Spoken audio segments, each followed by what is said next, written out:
Ô, Bernardo, boa noite. Boa noite. Tá me escutando bem? Tô, de repente, Tá. boa noite.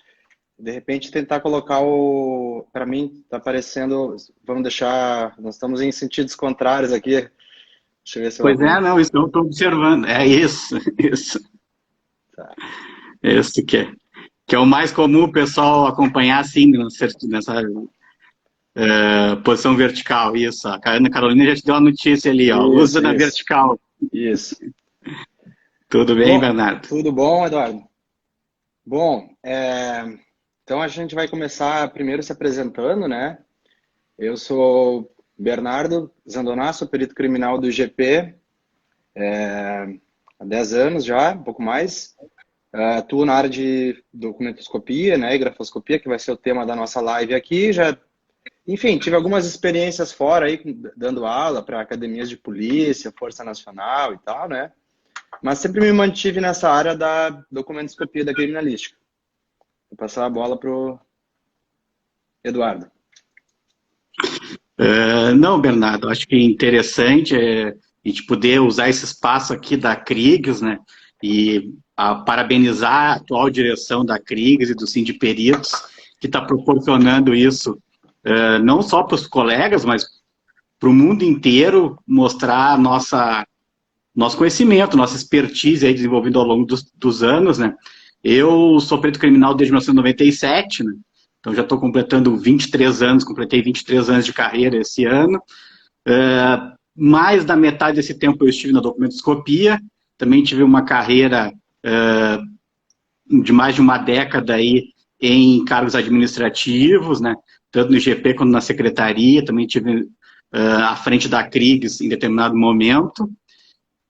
Consegui chegar até a posição de diretor-geral, mas eu diria assim que eu gosto mesmo, a área que me dá prazer em falar e trabalhar é essa nossa área, né, que é a documentoscopia e a grafoscopia. É, com certeza, essa área mais, né, de exames e acaba sendo mais instigante, né? Tu sempre tá em contato com novidades, né? A gente brinca assim que os falsificadores, estelionatários têm uma criatividade enorme, né? Na área de documentoscopia, então eles estão sempre inovando, né? Então algumas fraudes de documentos, que depois a gente vai falar melhor, assim, se repetem ao longo dos anos, porém outras, né? A gente vê que vai evoluindo, né? E isso acaba sendo sempre um combustível para que a gente estude mais, se aperfeiçoe e desempenhe mesmo o trabalho, né? Na sessão de documentoscopia.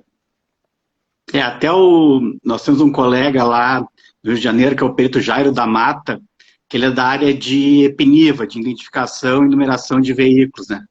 E ele tem uma palestra muito interessante sobre esse tema, mas na qual ele fala justamente que na área de identificação de veículos tem muita falsificação, adulteração de chassis, né? E ele diz, quem trabalha com isso, né, trabalha entre aspas, né, quem é o estelionatário, quem é o falsário, quem é o criminoso em geral, ele tem um tempo, uma disponibilidade muito grande para ficar testando várias e várias novas alternativas, né, de conseguir efetuar as suas falsificações, contrafações, adulterações, e aí nós, peritos, temos que correr atrás disso, né? Porque tem sempre uma novidade no mercado, né? Exato, e aí eles têm esse tempo aí, como tu estava falando, né, de desenvolver novas técnicas, né? Uma coisa clássica também é quando eles usam reagentes químicos, né? Então, cada vez eles vão usar reagentes químicos distintos para eventualmente ter que, né, adulterar um documento e até a gente descobrir isso, né? Muitas vezes a gente tem um prazo bem curto para fazer o laudo pericial, né? Então é uma eterna corrida também contra o tempo, né?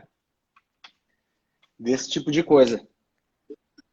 Eu queria só aproveitar que tem vários colegas e várias pessoas que estão entrando e participando já da nossa live, né? A nossa ideia aqui é falar um pouco sobre os mitos em cima da documentoscopia, tentar clarear um pouco a respeito disso, né? Porque muitas vezes são situações, inclusive, que causam problemas para que a gente possa ser mais célere, que a gente possa atender com melhor capacidade, exatamente pela incompreensão do que a gente pode realmente efetuar. Mas peço para esse pessoal aí aproveitar, apertar ali no coraçãozinho, que é para valorizar a nossa live junto às outras que vão acontecendo concomitantemente, né? Isso vai alertando as pessoas que a live está no ar e também, se possível, compartilhando com quem gosta do assunto, né? Para que a gente possa aí ajudar bastante pessoas. Ó, por exemplo, uma colega aqui dizendo, estou assistindo da Inglaterra, né? A nossa live, então, do mundo inteiro. Né? Mas nós temos uma pauta aí, né, Bernardo? Isso. A gente até, rapidamente, né, queria começar falando que esse tema das ciências forenses, da documentoscopia, enfim, até tem sido muito abordado nos últimos anos, os últimos 20 anos, talvez, em séries de TV, né? Acabou tomando uma projeção bem maior e popularizando. Claro, eu até acho que nas séries acaba abordando mais outros tipos de crimes, envolvendo crime contra a vida, né? Mas, enfim, muitas vezes a documentoscopia está relacionada com esses, mesmo, né, um crime contra a vida, lá eventualmente se encontram documentos ou uma possível carta suicida forjada, e outras coisas que estão associadas com a documentoscopia, né? Mas o que a gente gosta de ressaltar, então, que essa área forense ficou muito popularizada em função dessas séries, só que a gente sempre tem um cuidado, né, de esclarecer para as pessoas que aquilo lá é uma dramaturgia, é feito com exageros para ter audiência, né? Lá, assim, as coisas são resolvidas num passe de mágica, né? Encontrou lá um fio de cabelo em algum lugar, de repente já tem o código genético da pessoa associado a nome RG e CPF, né? E até aqui, se a gente tiver, às vezes, né, dentro dos bancos de dados cruzados, até se consegue, assim, mas a gente tem que, né, sempre... Porque a sociedade acaba esperando, assim, certos milagres, às vezes, que a gente não consegue fazer na prática, né? O chamado efeito CSI, né? Que, na verdade, eu sempre digo assim, a maior parte daquilo que o CSI faz está acessível, inclusive, para a gente fazer aqui no Brasil, né? Inclusive em termos de tecnologia, eventualmente, claro, por exemplo, tem a série CSI em Nova York, que era uma série que mostrava muito mais tecnologia, um aspecto muito mais tecnológico, mas uma grande parte das atividades ali a gente consegue desenvolver aqui. Mas a nossa diferença é a questão de tempo, né? Eles têm um episódio de 45 minutos para resolver, né, o caso, e a questão também, isso é uma brincadeira, claro, mas a questão de quantidade de casos, né? A quantidade de casos com que nós trabalhamos concomitantemente é muito elevado para, às vezes, se concentrar toda uma energia como é concentrada lá. E, claro, é o efeito da série, é resolver um ou dois casos ali dentro daquele episódio, né? Então, a gente sempre brinca com a questão do efeito CSI, né? Exato. Claro, e também tem a questão de, embora a gente disponha de bons recursos aqui, né? Embora aquilo lá também seja uma série em que as coisas são exacerbadas, tem a questão que dos peritos na prática nos Estados Unidos, né, tem mais recursos. Assim como a pesquisa tem mais recursos, a saúde tem mais recursos, né, a segurança, a perícia lá não vai ser diferente. Mas não sei se o Eduardo quer complementar sobre alguma coisa disso ainda. Não, era mais fazendo essa ressalva aí que tu realmente colocou, que eu acho que está dentro da nossa ideia, né, de fazermos a questão da desmistificação, né? Então vamos começar do geral para o específico, né? Exato. Vamos fazer essa questão mais geral, que é mais ou menos do conhecimento popular, vamos dizer assim, né? E aí a gente pode entrar nos tópicos de documentoscopia e grafoscopia mesmo. Isso. Aí a gente vai falar de alguns assuntos, né? O pessoal fica à vontade aí para... Nem sempre a gente vai conseguir, né, prestar atenção na live e ver as perguntas, mas na medida do possível a gente vai tentar. Então, dos assuntos que a gente decidiu abordar, assim, da questão da desmistificação, é a questão da datação e idade dos documentos, né? Que muitas vezes também as pessoas, ou mesmo as polícias, o judiciário, quando solicitam a perícia, fica imaginando que mandou para a perícia, por mais que tenha equipamento, a perícia vai descobrir, né, dia, hora, mês, local, onde aquilo foi feito. Então, a gente tem várias, né, ressalvas a fazer sobre isso, né, tanto em relação a uma determinação absoluta, quer dizer, quando é que aquele documento, aquele grafismo foi feito, e também na questão relativa, ou seja, quando tem confronto, né, cruzamento de dois grafismos, aí fica um pouco mais razoável, assim, né, um pouco mais factível, né, esse trabalho. Essa é uma área, assim, que eu, durante muito tempo eu falava nos cursos, assim, essa é a resposta de US$ 1 milhão, né? Quem conseguir desenvolver um sistema que dê essa datação, que muitas vezes é solicitada por advogados, por juízes, por delegados, querem saber o que foi feito antes, o que foi feito depois, com uma precisão, às vezes, de anos, meses, ou até dias, né, vai ficar rico pro resto da vida, né? Porque vai resolver um problema aí insondável. Mas existem vários trabalhos acadêmicos com situações bem controladas, né, com objetivando determinados aspectos de tinta, de papel, que às vezes consegue alguns resultados, né? E a partir dessas notícias parece que seria possível a aplicação geral, genérica, né? Mas realmente a gente não tem isso no dia a dia, né? O dia a dia é como tu colocasse. A gente consegue dizer qual foi o elemento que foi colocado primeiro no documento através do cruzamento de traço. Então a gente vai conseguir dizer, e nem sempre, mas vai conseguir dizer na maior parte das vezes, né? Qual foi a situação que se originou primeiro. Aí tem algumas outras que eu acho que a gente pode conceber, por exemplo, questão do anacronismo de ou propriamente de um modelo de assinatura ou de escrita. Porque a gente sabe que ao longo do tempo as pessoas vão incorporando ou deixando de lançar determinados traços na sua assinatura, principalmente. Né? Se eu pegar um volume de assinaturas de uma determinada época e for comparando ao longo do tempo, eu talvez consiga encaixar uma assinatura isolada. Esse modelo é mais parecido com determinada época. E aí a gente vê, assim, questão do... Quando a gente usava muito talão de cheque, o banco toda hora pedia, vem atualizar a sua assinatura. Por quê? Porque o próprio conferente lá anotava que a nossa assinatura estava, de alguma forma, modificando. Ou os próprios cartórios, né? Toda vez que tu vai num cartório fazer reconhecimento de assinatura, eles pedem para lançar a assinatura lá para eles renovando o seu cartão autógrafo. Então, essa seria uma das possibilidades de a gente trabalhar, mas também nunca determinando qual é a faixa exata de tempo, mas dentro de um conjunto maior conseguir fazer essa comparação. Teve um dos nossos da nossa audiência aí, que é um amigo meu, o Eli de Fortaleza, está perguntando se a datação é feita por carbono. Na verdade, existem, como o Eduardo falou, teve vários trabalhos acadêmicos, então, baseados nos mais diversas análises. Assim, dos artigos que eu já li, enfim, a técnica mais, assim, vamos dizer, amplamente usada nesses trabalhos não era de datação de carbono, e sim era da evaporação do solvente.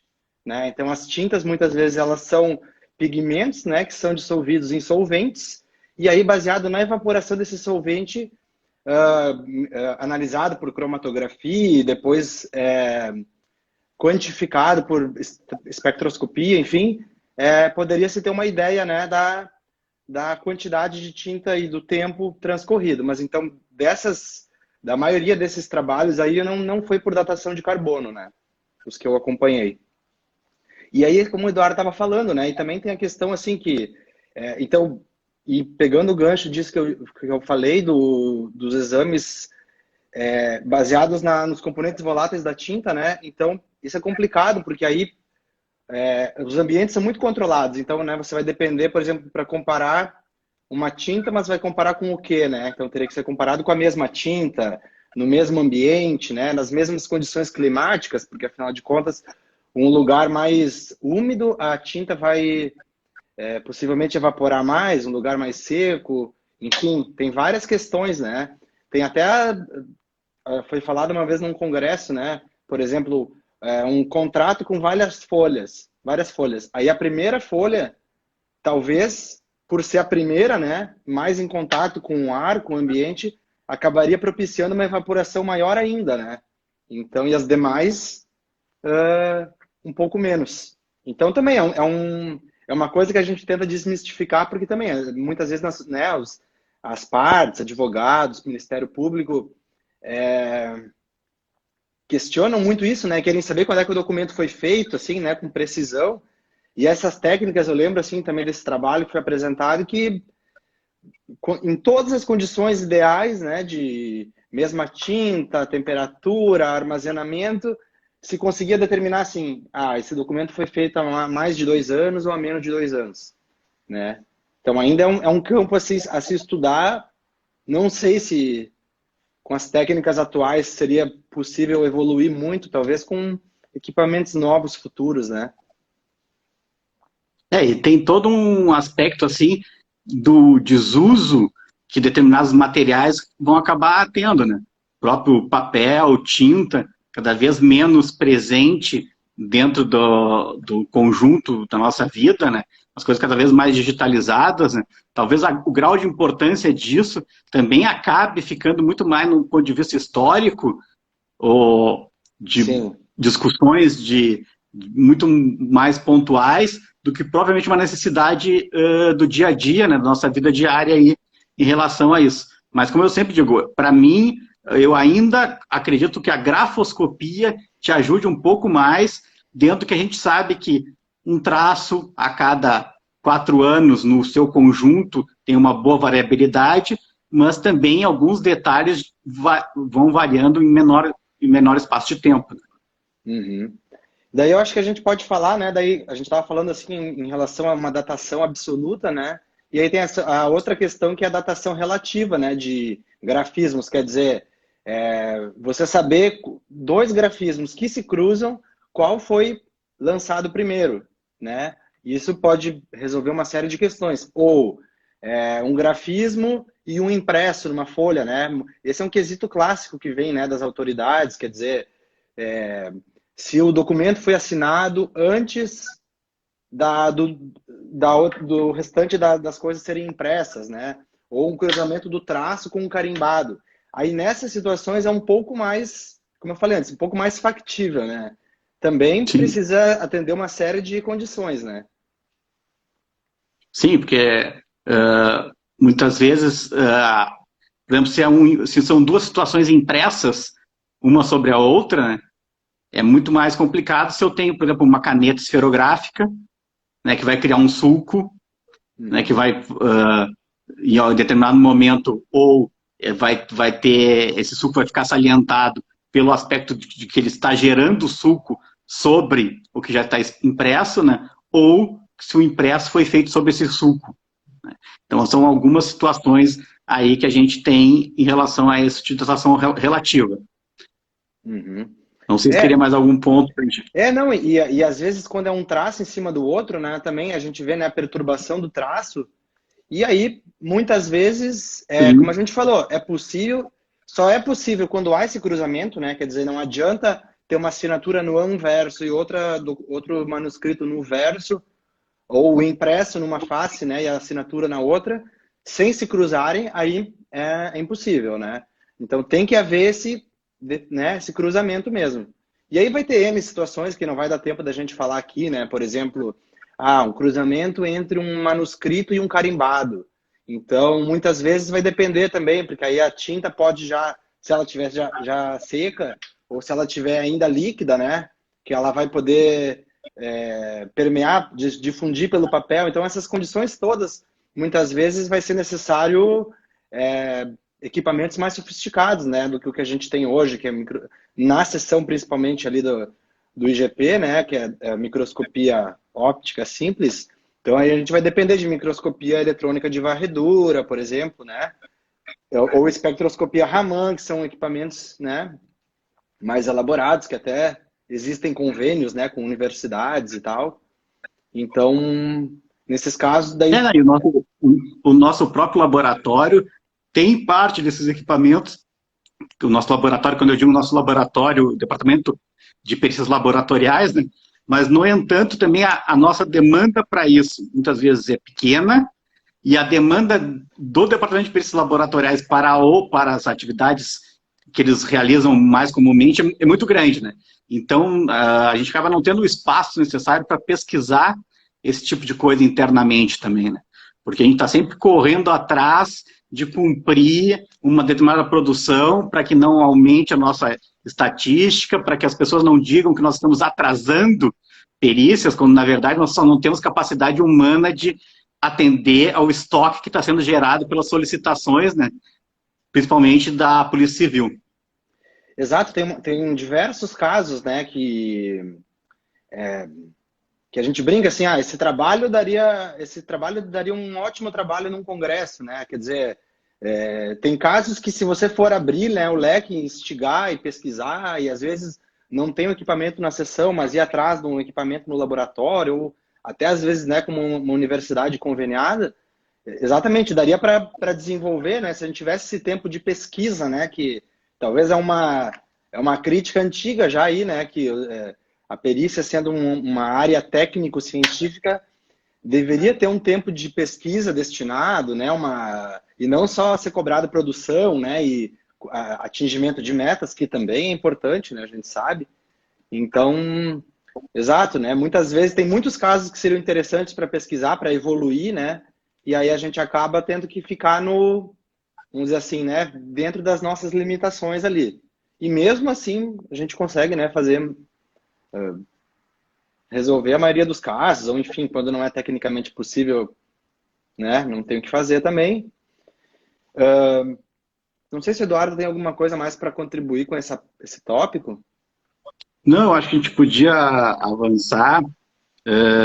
Eu até pensei, a gente tinha combinado aqui entre nós antes falar a questão dos padrões, né? Mas a gente começou a falar a questão de modificação do tempo, principalmente, coloquei bastante esse assunto, né? E foi um assunto até que tu sugeriste também. Falar essa questão, então, como é que modifica a escrita, né? O que nós convencionamos para analisar, e até algumas perguntas clássicas do escreve com a mão direita, escreve com a mão esquerda, como é que se percebe isso? Deixo contigo a bola aí tu que sugeriste essa pauta. Exato. Isso é né, até quando a gente dá aula nos cursos de formação aí da polícia, né, é uma dúvida bem comum, né, quer dizer, a pessoa ali quando estava com 20 anos e com 40 anos, a escrita vai modificar muito, eu tenho como saber que é a mesma pessoa? Então a gente fala ali, né, no estudo da escrita que tem a fase de alfabetização, enfim, que a pessoa vai evoluindo nessas capacidades gráficas, na medida que a pessoa chega ali, vamos dizer, não é num platô, mas ela chega ali na sua, vamos chamar assim, maturidade gráfica, né? Em que ela... É o gesto primário, secundário e terciário que se usava, né? Ou então seria esse, de alfabetização, realmente a maturidade, depois a senilidade, né? E ainda assim, né, dentro da maturidade, por exemplo, assim, uma pessoa que... Agora também, como a gente falou, né, tá tudo mais digital, as aulas são muitas vezes acompanhadas pelo computador, as pessoas escrevem pouco, né? Mas até alguns anos atrás, 5, 10 anos atrás, uma pessoa que tem nível superior, o fato de fazer faculdade mais 5 anos, escrever muito esses 5 anos, aí se fizer um mestrado, um doutorado, estudou mais tempo ainda, a tendência é ficar um punho mais desenvolvido, né? Aí a gente também não vai querer entrar em muitos termos técnicos, né? Mas aí a gente fala muito assim, né? Um punho desenvolvido, punho escritor, um punho polimórfico, né? Que é aquele que faz diversas elaborações diferentes da mesma letra. Quer dizer, meu nome é Bernardo, eu posso assinar Bernardo às vezes com A de um tipo, com A do outro, às vezes as pessoas têm 4, 5 tipos da mesma letra, né? Então, até aquilo que a gente falava antes da letra da evolução, involução, enfim, tem isso também, né? Acaba que pessoas mais instruídas acabam desenvolvendo mais. Depois, na senilidade, né, a tendência é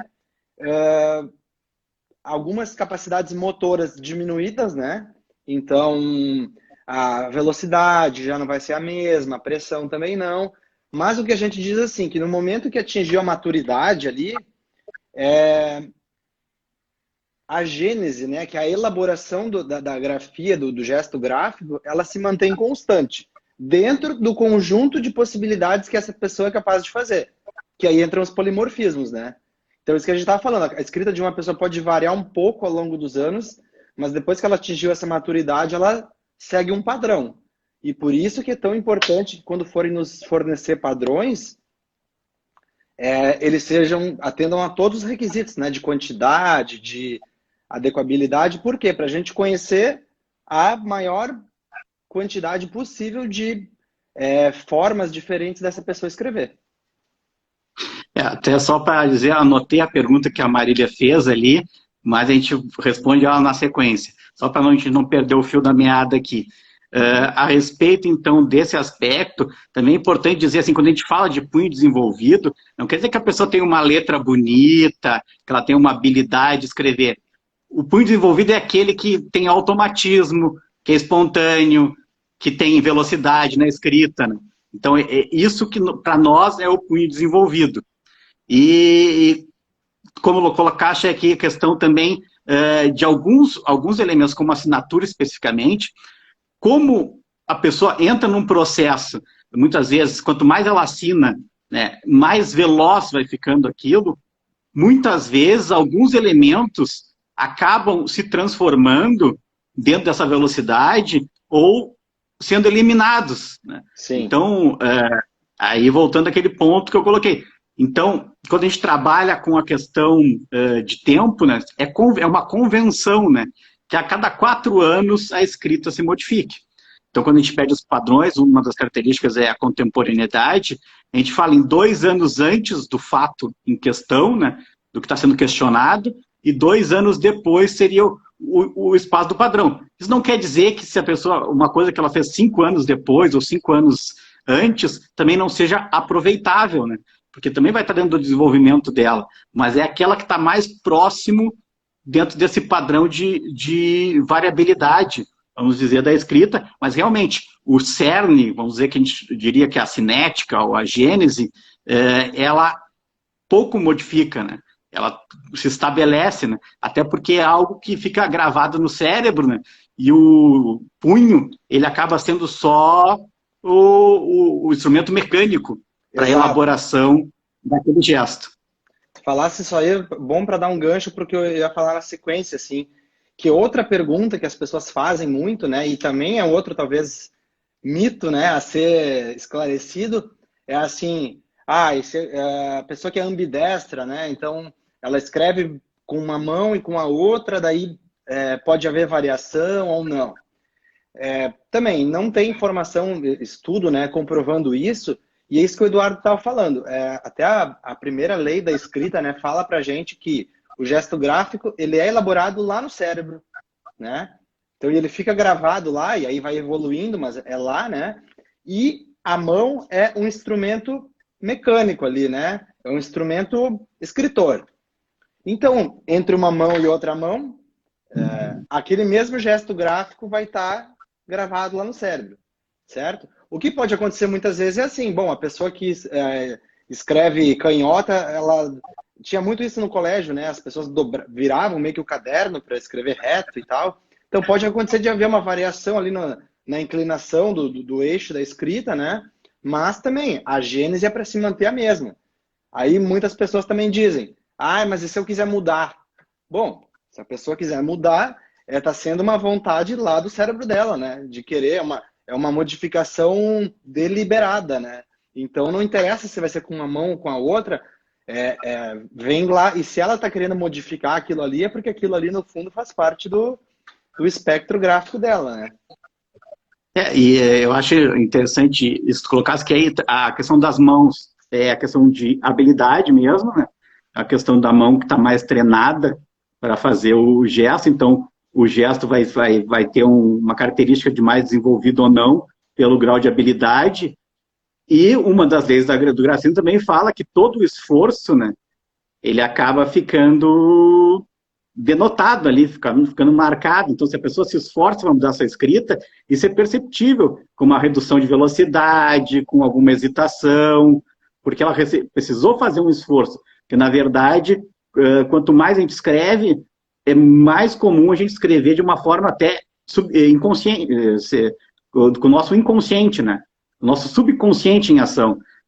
Tanto que, quem lembrar da época escolar, né? Professor ditando, a gente escrevendo, a gente não guardava a matéria, o professor ditando e a gente escrevendo, né?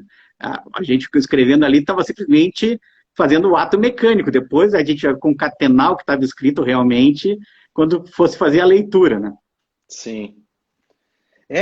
Agora, Pode falar. pode falar, pode falar. Não, eu ia puxar uma outra coisa em relação às modificações ainda, mas se tu quiser fazer um gancho dessa área aí. Não, não, é que eu, na verdade, eu não queria perder a pergunta que a Marília fez aqui, né? Não, pode responder para a Marília e depois a gente. Tá, não, é que a Marília, na verdade, fez uma pergunta assim, ó. Nós já tínhamos recebido alguma análise, a perita Marília, Marília Ribas, lá do nosso colega do GP, nós tínhamos recebido algum pedido de análise sobre o material psicológico do autor da escrita. E aí ela botou suicídio, por exemplo. Eu não me lembro disso acontecer assim mais comumente, eu acho que eventualmente alguma pergunta deve ter sido feita desse aspecto, mas nós trabalhamos sempre tentando diferenciar, né? O nosso trabalho é o grafotécnico, ou a grafoscopia, e esse aspecto psicológico, ele tem um campo de estudo que é o chamado a grafologia, né? E que nós, no Rio Grande do Sul, não desenvolvemos lá na nossa seção. Eu realmente não sei se no Brasil, em algum departamento de criminalística, isso ocorra, né? Algum instituto de criminalística isso ocorra, mas realmente são dois campos que acabam separados, né? A grafologia e a grafoscopia também, né? Ela tem até a sua área ali, né? Sua bibliografia, vamos dizer, mas é um pouquinho menos comprovado também, né? Isso aí que tu falasse, né, Eduardo? Assim, eu lembro de algum caso que chegou ou era até carta suicida, ou enfim, outros documentos em que se perguntou sobre isso, né? Mais ou menos isso que a Marília perguntou também, se a pessoa estava alcoolizada, se a pessoa estava drogada, ou se estava em estado depressivo, né? Então, assim, ó, muitas vezes a gente não faz perfil psicológico, não é isso. O que acontece, né? O que é descrito na bibliografia é assim, o álcool, as drogas e mesmo, né, a depressão causam alterações principalmente nas características gerais da pessoa, né? Então é muito comum, por exemplo, assim, a pessoa fez uma carta suicida mesmo e ela começa escrevendo direitinho, né? E aí, de repente, lá nas últimas linhas, não são todas assim, alguns casos, né? Lá nas últimas linhas, a pessoa já começa a ficar uma escrita quase ilegível, assim, fica quase uma, né? A gente chama assim filiforme, ela vai só arrastando o instrumento, que provavelmente foi assim uma das últimas coisas que ela fez antes de cometer o suicídio, né? Então essas são causas que até entra ali no tópico que a gente estava falando de causas modificadoras da escrita, né? Então essas são causas que modificam as características gerais da escrita. Então embriaguez, né, por medicamentos, drogas, álcool, estado emocional, né, depressão, enfim. Então, tende a alterar essas características gerais, mas também, a princípio, né, a gênese fica ali preservada. Que nem eu falei, óbvio, se nesse caso ali no final de uma carta suicida, de repente a pessoa que escrevia bem lá começou a escrever ilegível, claro, porque aí já não virou mais um grafismo, né, virou um traço ali, um risco, né. Até agora me lembrei do caso que vocês atuaram e que eu tenho tido a oportunidade também de divulgar, que na época era o supervisor técnico do GP, que é o caso da carta suicídio da Odilane Uglione, né? E naquela carta tem vários pontos de retraço que demonstravam realmente uma condição ali de algum aspecto psicológico que estava envolvido, né? Que a escrita não fluía, né? Não sei se tu lembra desse aspecto, tem vários pontos, inclusive que foram ressaltados no laudo lá, que eram pontos onde havia um certo retraso em algumas letras. Eduardo, falhou um pouquinho o som para mim, tu pode repetir só um pouquinho? Faz favor. Não, eu tava comentando aqui em relação à carta de suicídio da Odilane Oglione, a mãe do menino Bernardo, né? Uhum. E aí a carta tinha vários pontos onde havia um certo retraso em algumas letras, né, em alguns caracteres, né, que era uma característica que poderia ser encarada como uma questão psicológica ali, de relutância em produzir aquele material, né? Uhum. Até o caso da Odilane, eu acabei não participando porque eu estava recém voltando para a sessão que eu tinha dado uma trabalhada brevemente na balística, então eu não trabalhei nesse caso. Mas, com certeza isso deve ter sido analisado, né? Eu não lembro se no caso dela, se no final, acredito que na carta dela, no carta dela, acho que no final não estava desse jeito que eu comentei antes, né? Que fosse ilegível. Acho que ela Não, se não, não. manteve bem até o final, né? A Não, escrita. não, era um conjunto na carta de que havia uma certa, vamos dizer, um certo padrão de, em alguns momentos, fazer um retraço em alguns caracteres, né? Como se tivesse parado ali para pensar, para reiniciar. Isso até foi marcado em vários aspectos ali na carta, pelo trabalho que foi desenvolvido pelos colegas. É que foi um trabalho que foi feito tantas mãos, né? Que até Sim. imaginei que tu tivesse participado, Bernardo. Foi bem no lapso ali que eu fiquei fora da doc. Quando eu voltei, o trabalho Sim. estava saindo. Até tem uma outra questão aqui que eu acho que a gente poderia entrar no aspecto assim da questão que eu chamo, que eu tenho usado aí da complexidade da escrita, né? Tem certos lançamentos são mais complexos, ou seja, eles têm mais elementos para serem analisados e outros menos. Porque o Eli Dantzo comentou que ele agora fez o RG dele, a carteira de identidade, e lançou a rubrica dele no lugar da assinatura. Até provavelmente porque agora é feita com o PAD ali eletrônico, né? Já é mais complicado fazer aquele lançamento, né? Talvez para encurtar e facilitar, mas uma grande dificuldade que nós temos de afirmar tanto a autenticidade, principalmente quanto a autoria, são exatamente rubricas, letras de forma, algarismos, que são elementos pouco complexos, né? Tem pouca quantidade de inversão de movimentos, poucos cruzamentos de traços, que são pontos que nos ajudam a fazer esse tipo de análise. Isso, a gente fala, né, que ó, a gente faz a análise dos grafismos através dos mínimos gráficos, né? Que são justamente aquelas características que tendem a ser peculiares daquela escrita. Então, quanto mais diminuta a escrita, né, mais simplória, mais reduzida, a tendência é que se tenha menos desses mínimos gráficos, né? Então, assim, muitas vezes, né, uma rubrica pode ser uma rubrica até com alguma riqueza de detalhes, né? Se não for uma rubrica tão simples assim. Mas a tendência é que ela seja, quanto mais simples ela for, mais difícil vai ser para identificar, né? Para determinar, às vezes até sua autenticidade, porque daí, da mesma proporção da simplicidade do lançamento, fica a facilidade com que um fraudador vai poder copiar aquele lançamento, né? É claro que nós temos elementos periciais para verificar isso, né?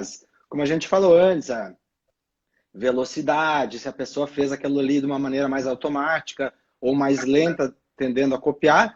Mas, de uma maneira geral, né, a rubrica ela é um grande, muitas vezes, limitador, né, para o exame pericial de acordo com a sua simplicidade. E, da mesma forma, entram as letras de forma e os algarismos. Por quê? Porque a maioria das letras de forma, algarismos e tal, embora tenha ali uma variabilidade, muitas pessoas, né, repetem os mesmos padrões. E então, e aí os mínimos gráficos que eu comentei antes, muitas vezes estão na ligação entre as letras, né? Então, que a gente chama os ataques e remates, né? O ataque é o início de uma letra, o remate é o final. Então, justamente nesses pontos de ligação entre o ataque e o remate, é que normalmente tem essa maior riqueza de detalhes. E as letras de forma e os algarismos, por serem normalmente lançamentos isolados, né? Claro que a gente tem lá o zero do cheque, né? O 00 que a pessoa junta, algumas coisas assim que é da automatização do punho, mas acaba ficando um estudo mais pobre, né? Mais limitado muitas vezes. Por quê? Porque não tem esses pontos de ligação, né? A gente tem até uma expressão lá que a gente usa bastante, que é um traço, um lançamento que um amplo espectro de pessoas com desenvolvimento mediano da sua escrita conseguem reproduzir, né? Então, a questão da complexidade é sempre essa, né? Quanto menos complexo for a escrita, mais fácil é para quem quiser reproduzir aquele lançamento e vai ter menos elementos que a gente possa realmente definir a questão da inautenticidade, que talvez a gente vai se limitar a dizer que elas não são compatíveis aos padrões que nos encaminharam, né, para fazer análise, mas a gente não pode descartar de produzir aquele lançamento.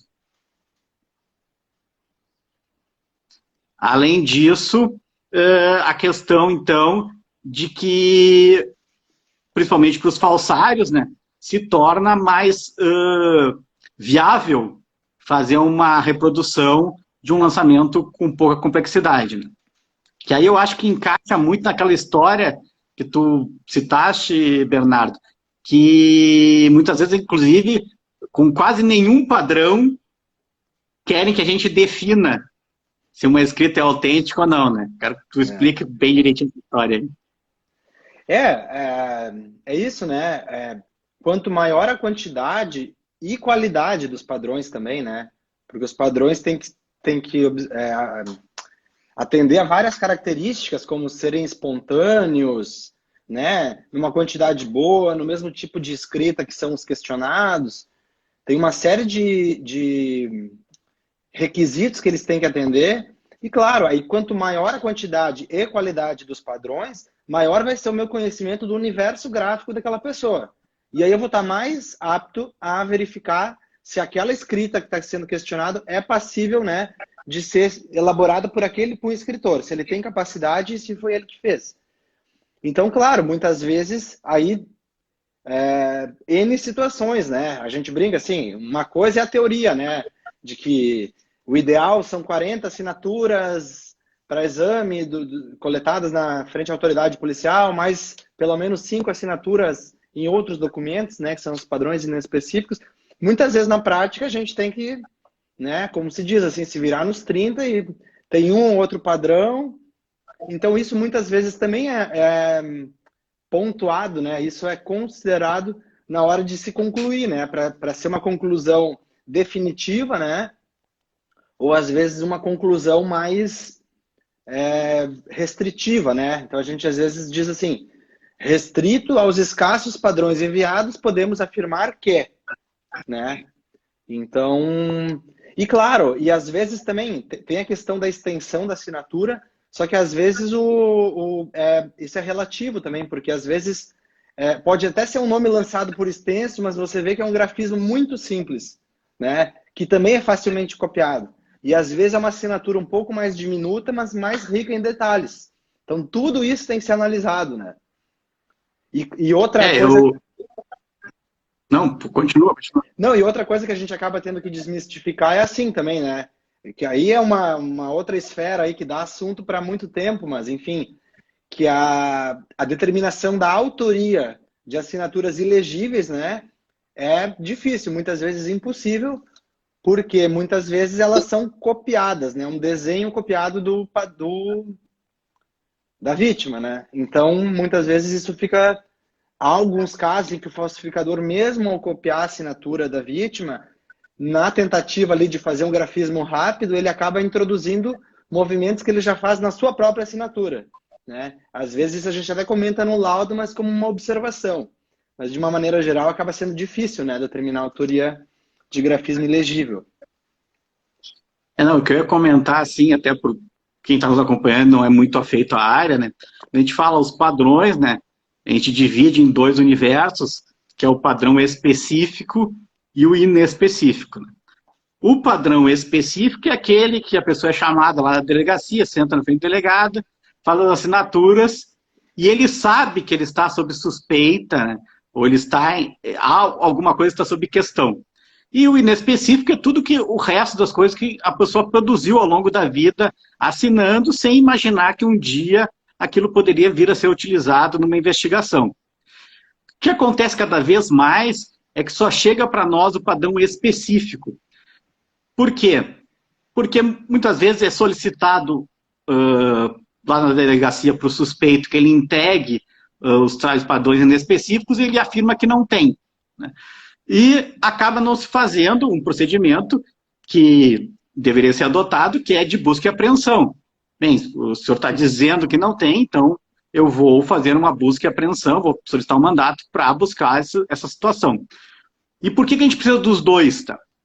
O inespecífico a gente precisaria dele quase sempre, porque ele é o mais espontâneo, mais automático, mais natural, que mais representa a escrita da pessoa. Mas o específico, muitas vezes, é útil porque a gente pode determinar, principalmente quando a gente pede para escrever as mesmas palavras que foram utilizadas numa carta ou num cheque, né? Então a gente vai conseguir trabalhar com os mesmos caracteres, com as mesmas palavras, as mesmas ligações interliterais, os mesmos espaçamentos, né? Então eles têm essa utilidade. Quando vem só específico, a gente precisa pelo menos, se é um caso de uma assinatura, ter acesso a alguma assinatura dele inespecífica, que a gente vai conseguir aí nos nossos sistemas de consultas que o Estado do Rio Grande do Sul possui, né, para pelo menos garantir que aquela assinatura ele não forjou, né, não inventou uma assinatura naquele momento para nos passar como específicas. Mas aí acontece, como está dizendo, uma situação. Bem, quando a situação é uma assinatura ilegível, então torna-se praticamente impossível determinar a autoria. Mas muitas vezes nós temos os casos em que a assinatura é legível e se coleta de um suspeito padrões específicos, e só eles, com uma assinatura ilegível dele mesmo. Como se com uma assinatura ilegível dele mesmo eu pudesse determinar a assinatura legível de um terceiro, né? Então, me parece assim, como a gente fala de um mito, né? Porque imagino que quem faz isso acredita que a gente, pegando um bando de rabiscos ali, vai conseguir entender a escrita de uma outra pessoa, que é legível, né? Então, acho que isso acaba sendo uma questão que a gente precisa desmistificar, que pelo menos aquela pessoa, então, que tem uma assinatura ilegível, ela deveria tentar lançar, né, de uma característica legível, né, com a sua letra, né, e de preferência, se é uma escrita cursiva, que é chamada escrita emendada, escrever com a escrita emendada aquele nome que é legível, ou se eventualmente é uma escrita sincopada, né, imitativa de imprensa, com letras que são separadas, que ele faça esse lançamento para a gente poder fazer essa comparação, né? Então, essa questão dos padrões, eu te confesso que é uma coisa assim que nesse meu retorno à documentoscopia tenho sofrido bastante. Acho que caiu muito a qualidade do trabalho de base na busca desses padrões para que a gente possa executar o nosso trabalho. E essa é uma parte que depende muito mais do solicitante, né, de quem está requerendo a perícia, do que nós que estamos lá numa posição de atender por solicitação, né, por requisição, seja do judiciário, seja da Polícia Civil. Sim. Até eu como, né, instrutor de algum desses cursos de formação, olha, né, a gente brinca assim que, olha, não foi por falta de menção nas aulas, né, de curso de formação, da necessidade desses padrões, mas realmente, né, muitas vezes parece que a coisa é feita de qualquer jeito ali, manda o que tiver que mandar, né? E aí o que vai acontecer? Morosidade, né? Do inquérito ou do processo, quer dizer, vem esses padrões inadequados, muitas vezes a gente vai examinar, vai ver que não serve, vai mandar de volta, né? O IGP também tem uma lista aí, uma fila de trabalhos, né? A polícia também tem, então isso vai acabar sendo resolvido lá na frente por talvez um desleixo ali, né? De quem coletou o padrão. E talvez, sim, talvez algumas pessoas, né? Policiais mais antigos não tiveram essas aulas e não saibam. E talvez outros tiveram essas aulas e não prestaram atenção nisso também, né? Pode... N situações. Por isso a importância da educação continuada, né, e da reciclagem permanente, porque são detalhes que são coisas simples de serem executadas e que aceleram, agilizam todo o processo, né, de persecução penal de um determinado caso que está lá, eles reiterando, muitas vezes, um pedido de algo que não apresentou condições de realização, né? Sim. Bernardo, eu estou meio que olhando o tempo aqui, né? Nós temos mais uns 10 minutos aí. Isso. Acho que nós temos mais alguns assuntos para tratar. Que aí eu me lembrei outra coisa, quando a gente fala dos padrões que nós temos recebido, que é a questão também das cópias, né? Exato. Pode falar para a gente. Tá bem. Então, muitas pessoas leigas, vamos dizer assim, até tem essa noção, né? Mas outras não, e muitas vezes o pessoal da polícia, do judiciário também não. Que é o quê? Basicamente, né, um exame pericial documentoscópico, grafoscópico em fotocópias, ele fica muito limitado, né? Por quê? Porque a gente diz, né, que a análise grafoscópica, por exemplo, ela é baseada na análise da morfogênese, né? Morfogênese significa morfologia, ou seja, forma, e gênese, né, que é a elaboração do gesto gráfico, tá? Então, isso aí é verificado no documento original, a gênese, né? A morfologia é o que vai sobrar, né? Na fotocópia, a gente não tem como verificar a gênese, porque é uma impressão de computador, então, né, no nosso exame, muitas vezes a gente verifica o sentido dos traços, né? Ver se tem sulco, se está rápido, se está lento. E na fotocópia são dois momentos, né? Ainda é o momento em que um documento, a imagem dele é obtida, né? E depois é impresso. Ou seja, tem duas situações ainda para dar uma distorcida nas dimensões, enfim, né? Então, muitas vezes a fotocópia, ela vai alterar calibre, enfim, né? Proporção não, mas a localização na página e tal, e não vai permitir que a gente verifique, né, os mínimos gráficos que a gente comentou mais cedo dos grafismos. Então, via de regra, a gente sempre diz assim que exame pericial em fotocópia é muito pobre, né? Inclusive, assim, se existir original, a gente nem faz na cópia, né? Manda de volta e pede o original.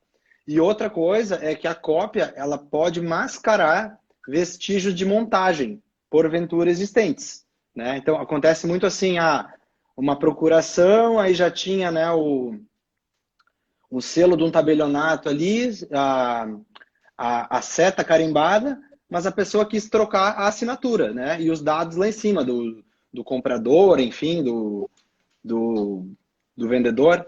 Então, esses vestígios de montagem na fotocópia, a maioria das vezes não se verifica, né? Então acaba sendo um limitador, né? E é outra coisa que a gente gostaria de desmistificar, porque muitas vezes se manda só a cópia, às vezes pior, né? A microfilmagem bancária, aquela do cheque, que é uma imagem de péssima qualidade, né? E aí se quer milhões de resultados. Outra coisa a se ponderar é que muitas vezes também não dá para dizer, fotocópia, tem que se analisar caso a caso, né? Muitas vezes a microfilmagem é mandada, por quê? Porque o cheque original já foi destruído, né? Então, até quando o pessoal liga das delegacias, do judiciário, perguntando informações, eu sempre procuro dizer assim, se não existir o original, já menciona no ofício, né? Para a gente saber que a gente só tem este documento, né? Eu acho que isso é um aspecto bastante importante.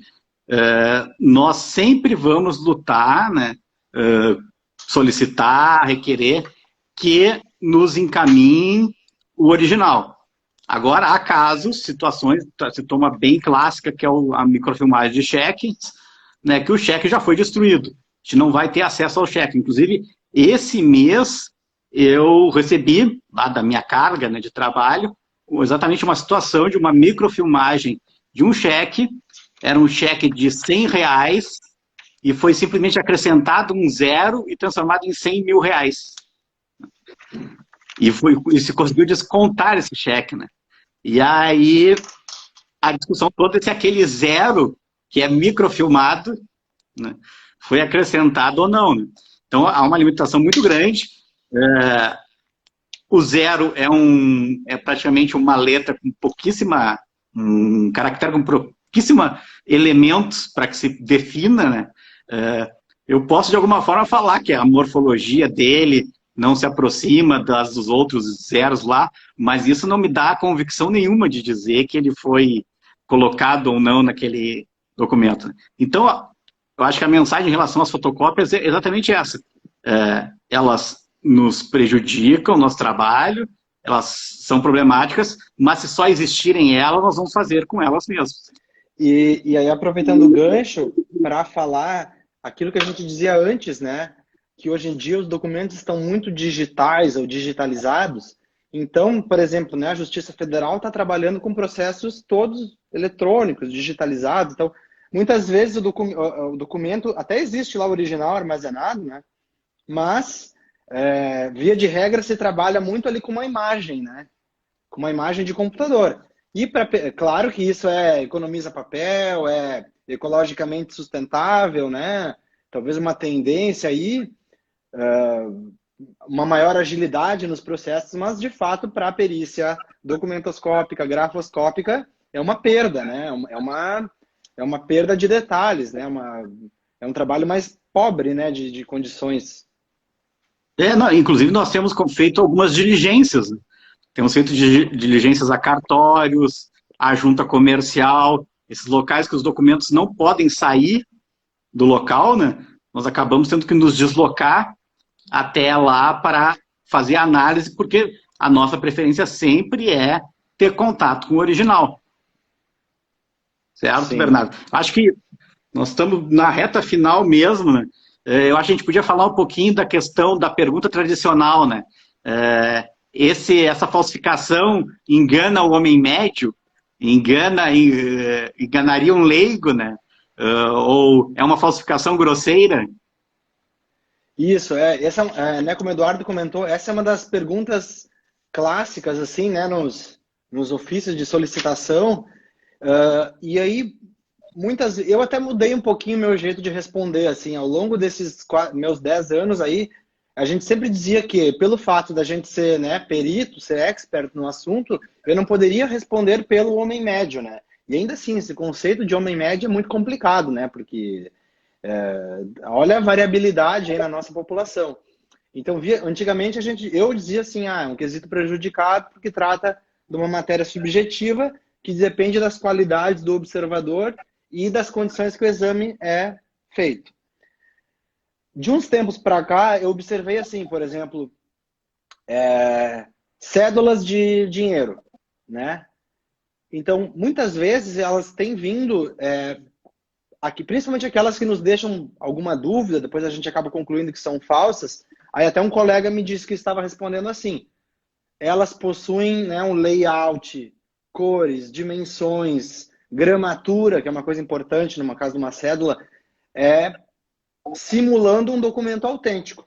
Então a gente tem. Agora eu tenho respondido dessa maneira. Não tenho dito simplesmente que eu lavo minhas mãos por ser perito, mas tenho dito que ela apresenta características que simulam um documento autêntico. Não sei como é que tu tem abordado essa resposta. Não, eu assim, ó, quando a coisa é de um grau de evidência muito grande, né, a gente acaba, não vamos sacrificar, né, a situação toda, acabo respondendo positivamente. Agora, eu mantenho muito a questão, assim, ó, que depende da circunstância, né, do contexto que aquilo aconteceu. Porque ao longo do tempo, e a gente recebe lá documentos, que a gente olha assim, mas como é que alguém tentou usar esse documento para alguma coisa? Né? Porque são documentos que realmente não têm condição nenhuma de enganar qualquer um. Né? Mas mesmo assim, o estelionatário tenta usar. Porque o estelionato, ele é um crime social. Ele parte muito antes da habilidade que aquela pessoa tem de gerar um convencimento, e o documento ele é acessório. O documento é quase como algo acessório, né? Claro que aí existem situações muito extremas e outras nem tanto. Eduardo, desculpa te cortar só, a gente está com 14 segundos, a nossa live vai se encerrar. Então, assim, eu queria aproveitar para agradecer o convite da Kriegs, estamos à disposição e agradecer quem ficou assistindo. Tá, e obrigado a todos os colegas que entraram.